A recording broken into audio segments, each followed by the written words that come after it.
We continue now at the top of Daf Kufya Tesam Aleph and Meseches Babba Kamma. This is Babba Kamma Daf 119a. And the previous Amud, the Gemara asked in terms of buying from shepherds whether Rabbi Yehuda was presenting a lenient opinion or whether he was presenting a strict opinion. And the Gemara now says, Mida Amar B'chol Makom, from the fact that he uses the phrase B'chol Makom in any place. We'll see Rashi in a moment. In any case, Shmami no, we see from there, Aseifa Koi, that Rabbi Yehuda is going on the end of the Braisa that was quoted in the previous Amud, Ulakula, and Rabbi Yehuda is being lenient. Shmami no, the Gemara says, indeed you see that Rabbi Yehuda is being lenient. And Rashi explains, Mida Kamar B'chol Makom Lochin Arba V'chamisha. What he said was that in all places you can buy 4 or 5 sheep from the shepherds. The idea is they're not going to steal that much. It's too noticeable. Now that's b'chol makom, that's all places. So Alma, we see from that, when he says there's a distinction between the domesticated animals and the non-domesticated animals, that's ashteitzon polig. That's talking about when you're buying 2 sheep. He's arguing with regards to that. That was a stringency that the other Tana said shteitzon is a problem, and he's saying no, it could be okay. We make a distinction between baitos and midbarios, so lekulakai, and he is being lenient. And so again, the Gemara said, indeed, we see that Rabbi Yehuda is being lenient. And the Gemara continues at the 2 dots. The Mishnah said, "Velomi shomrei peros v'chulu." You can't buy from those who guard the produce. You can't buy produce from them. It's a concern again that it was stolen by them. And the Gemara says, Rav, they changed this to Rava. Rava zavin shavishta me'arisa. Rava bought bundles of grapevine from his sharecropper. Amar le Abai. Abai said to him, "Vatran." But didn't we learn in the Mishnah, "Velomi shomrei peros eitzim u'peros"? You're not allowed to buy from those who guard produce. You can't buy wooden produce from them. There's a concern it's stolen. Shouldn't that be the same by a sharecropper? Amar Lei said back to him, Hani mili b'shomer delesle begufa da'aramidi. That's by a shomer, somebody who's just watching over. He has no stake in the land at all. Aval Oris, when it comes to a sharecropper, the Isle Begava, he does have a stake in the property. He gets a certain percentage of the produce. Eima midanafshe kamazvin. So there we say that he's selling from his own property. And the Gemara continues, Tanu Rabban, and the rabbis taught, Shomrei Peros Lochin Mehen, Kishein Yoshvin Umochin Vasalon Lifnehem. People who guard produce, you could buy from them when they're sitting and they're selling and the baskets are in front of them. V'tortani Lifnehem, Rashi explains, V'tortani Moznayim Gedolim, means you have the big scales in front of them. Umochin Peros B'mishkal Keder Chatagarm, they're selling it, they're weighing it like the ways of the merchants. The point is, Dekevan Demochin B'farhesi Loganavim, since they're selling it out in the open like that, it's clear that they did not steal them. Again, V'tortani Lifnehem, the scales are in front of them. In all of those situations you can buy, or in those situations you can buy because it's clear from the fact they're selling so publicly it's not stolen property. But in all these cases, if they say hatmein, they say hide it away, don't show it, then it's forbidden. The reason why they're saying to hide it is because they stole it. And the Brisa continues, Lochen mehen mi pesach hagina avalo me'achori hagina. You can buy again from the front of the gina of the garden, but you can't buy from the back. It's the same basic idea. If they're trying to do it in hiding, it indicates that they stole the property. And the Gemara continues, Itmar, it was stated, Gazlan me'emas mutter liknos heimenu. When it comes to a gazlan, at what point in time can you buy from a gazlan? Rav Amar Rav says, Achatei rov mishalo. It has to be that the majority of the money that he has is his own money, then it's okay. Shmuel Amar, and Shmuel says, Afilu miyachalo. Even if the minority of the money that he has is his own money, that's still going to be okay. Rashi explains, Rov memono mishalo below gazela, meaning if most of his money is his, if it wasn't stolen, holchen achar rov, then you can follow the majority, v'nan and mimenu, you could derive benefit from it. Afilu miyat mishalo, and then you have Shmuel says, even if the minority, talina, and then we say, v'amrinan, hai midi di'ayvle midi dehu, we assume that which he gave him, or that which he's selling to him, is from his own property, it's not stolen. And the Gemara continues, Ori le Rav Yehuda la'ada daila. Rav Yehuda instructed Aida, who was the attendant of the Rabbanan, Kedivrei ha'omer afilu miyat shalo. He instructed him that we follow the opinion that even if the minority of the Gazlan's property belongs to him, still you're allowed to buy from him. We can be lenient, like Shmuel. And the Gemara continues, Mammon Masr. What about the money of a Masr? That's somebody, again, who informs and allows people to seize other people's property. Rav Huna of Rav Yehuda, that's a machlokas between Rav Huna and Rav Yehuda. Chad Amar mutter la'avdo biyad. One says it's mutter to destroy his property, even actively with one's hand. The Chad Amar, the other one says, Asr le'avdo biyad. It's Asr, it's forbidden to destroy his property directly. Rashi says, Masr malshin hamosr maman chaveru la'anasim. He gives away money, he informs about people's money of his friend to anasim, to those who are plundering, those who are taking away, seizing the money. So again, there's a machlokas, can you destroy his property? And the Gemara continues, Mandamar mutter la'avdo biyad, the one who says that it's mutter to destroy his property directly, lo yehei mamono chamar migufa, the reason is that his money shouldn't be more precious than his body. And the halach is you're allowed to give him physical injury, so you're also allowed to destroy his property. Umandamar asr li'avdo, and the one who says that it's forbidden to destroy his property, dil mahavale zara ma'alya, maybe he'll have righteous children, uchsiv, and it's written in the pasuk, yochin rosh of tzaddik gilbush, it says that the rosh of the wicked one is going to prepare, and the tzaddik will wear it, so they can benefit. those righteous children can benefit from his property. And Rashi explains, Chomer migufo, his property shouldn't be more strict than his body. The Kaimelan beperek sheni de avodah zarah, because we've established in the second parak of avodah zarah, the mutter la'aved gufo biyadayim, you're actually allowed to harm him, meaning bodily harm. You can do that directly. To katani, because it says haminin v'hamisoros, talks about the misoros, the informers, moridinos on the border. You can throw them into a pit. V'lo malin, you don't bring them up from the pit, and so therefore you see you're allowed to do bodily harm. So also you're allowed to harm their property. And the Gemara continues with the two dots. Rav Chisda havaleahu arisa. Rav Chisda had a certain sharecropper. To have a takel v'yoyev, he would weigh out and give, and takel v'shakel, he would weigh out and he would take. Rashi explains, takel v'yoyev l'Rav Chisda, he weighed the portions and gave Rav Chisda his portion, and takel v'shakel, and then he would weigh and take his own portion, l'nafshei, for himself, midaktik b'chaluka. The first explanation of Rashi is he was very careful in terms of how he divided things up. Ve'inu mevater mechelko klum, he didn't give up anything from his own portion, from that which he was supposed to get.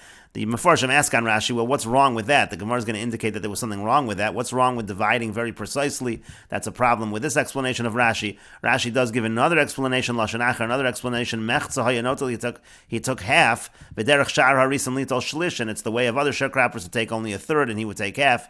This explanation also they question, because if the deal was to take half, then he could take half. If not, of course, he's not able to take half.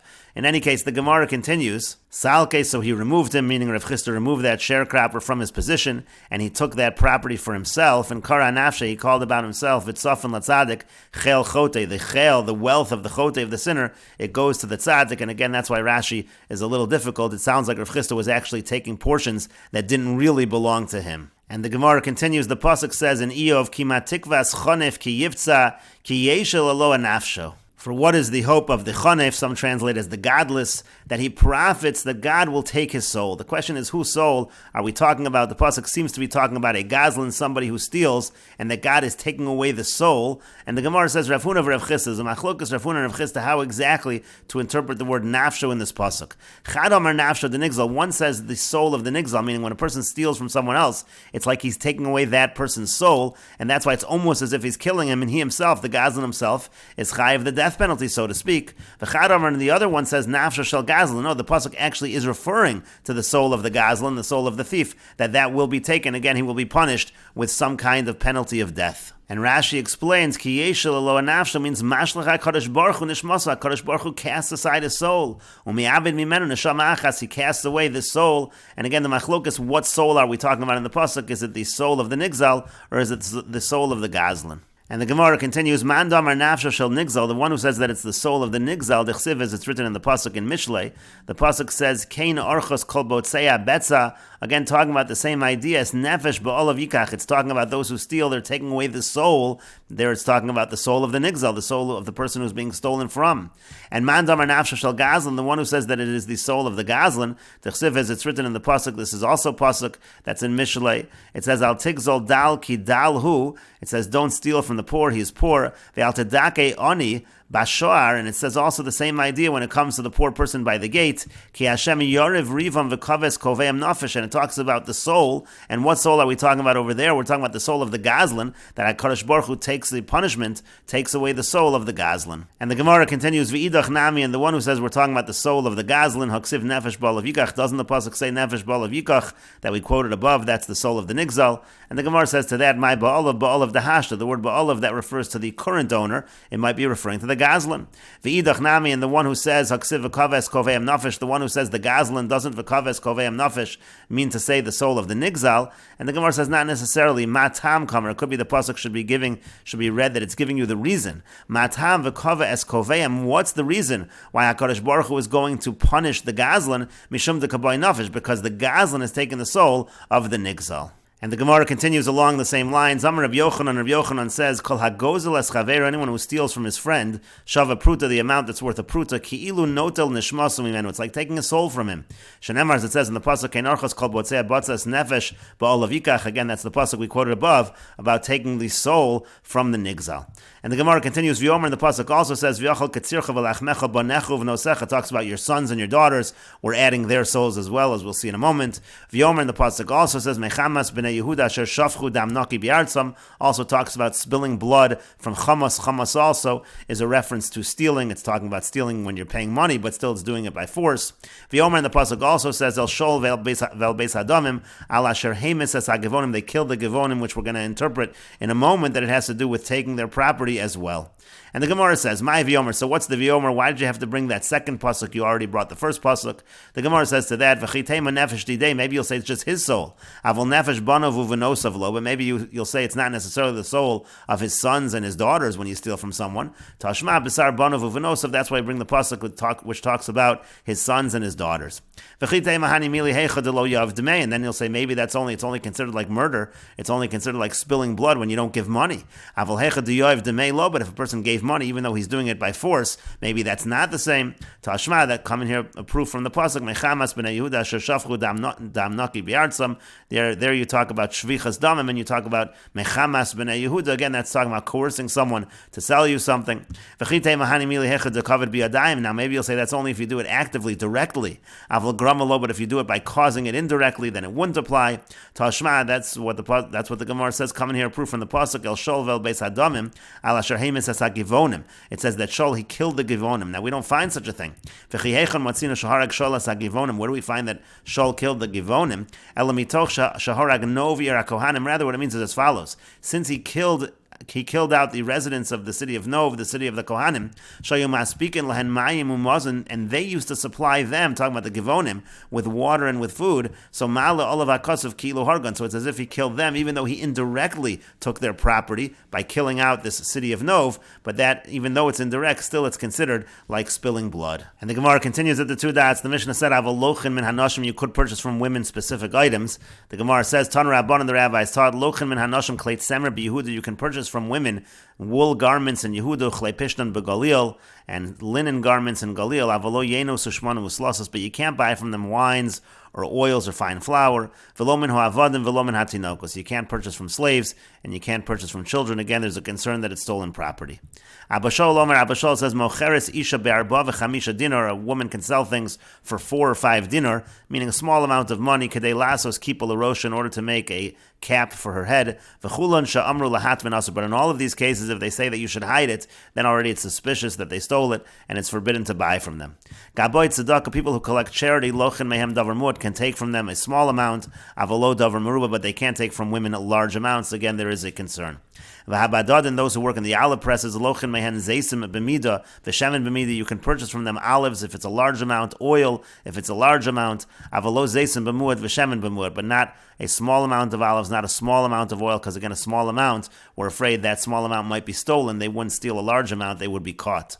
And the Gemara continues, the Brisa continues, Rav Shimon Gamliel says, Lochem minashim zeisim b'moed begalil ha'elyo, and a person is allowed to purchase from women oil at the holiday in the upper Galil, shepa'amim adam bosh limchar al pesach beso, because sometimes a person is embarrassed to sell at the entrance of his house, v'nosin l'ishto mocher, so he gives it to his wife to sell. So again, in that case, there's reason to believe that they didn't steal it, but it was actually given to them by their husbands. And we will note that the Mesoras Hashas changes the word b'moed to the word b'muat. The idea is you're purchasing olives, a small amount of olives, from these women. And the Gemara continues, Ravina ikla levei mechuza, Ravina went to Bei Mechuza, asu nashi devei mechuza, ramu kamei kivli v'shirei. And the women of Bei Mechuza came and they threw before him chains and bracelets, and kavel minayi, who accepted it from them. Amar le Rabba Tosfa Ravina, Rabba Tosfa said to Ravina, Vatanya, but then we learn a brisa. Gaboit tzedakah mekabel mehen davar muad, that charity collectors can accept from them something that is small in value, avalo davar meruba, but not something that is large in value. So how can you accept this from these women? Amar le, he said back to him, Hani levnei mechuza davar muat ninu, to the bnei mechuza, this was considered something that's not worth very much, and that's why I can accept it. And the Gemara continues with the Mishnah, Muchin sha'koves motz, if you have these strands of fabric that the launderer takes, Harei l'shalo, he can keep those strands of fabric. The idea is that he launders the clothing, and there's some strands of fabric that remain, those the owner is not interested in, so the launderer is allowed to keep them. V'hasorek, the sorek is somebody who prepares the fabric, that it should be a textile. Motzi, that those strands which he takes out, Harei l'shal balabayis, those are a significant amount, and therefore the balabayis does want it, so it goes to the balabayis. Koves notel gimel chutin v'hein shalo, the koves, the launderer, is allowed to take the 3 threads, might be at the end of the garment that he can keep.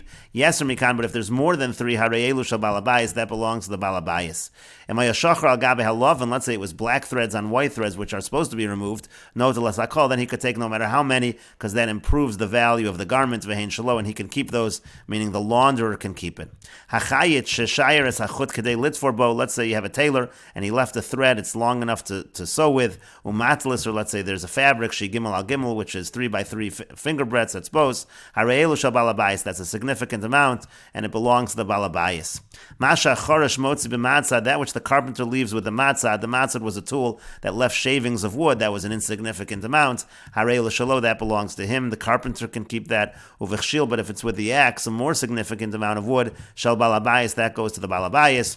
Now the Mishnah notes, if the person is doing the work in the property of the balabayis, even if you just have small leftover pieces of wood, even that, like the sawdust, even that would belong to the balabayis. And the Gemara says, Tanu Rabbanan, the rabbis taught, Lochin Muchin min Hakovis, a person is allowed to buy the strands of wool from the launderer, because again they belong to him. Hakovis notel shnei chutin hoel yonim, the launderer is allowed to take the 2 upper threads, vehein shalo, that also belongs to him, and we will continue with this discussion in the next video on Daf Kuf Yud Tes Amud Beis.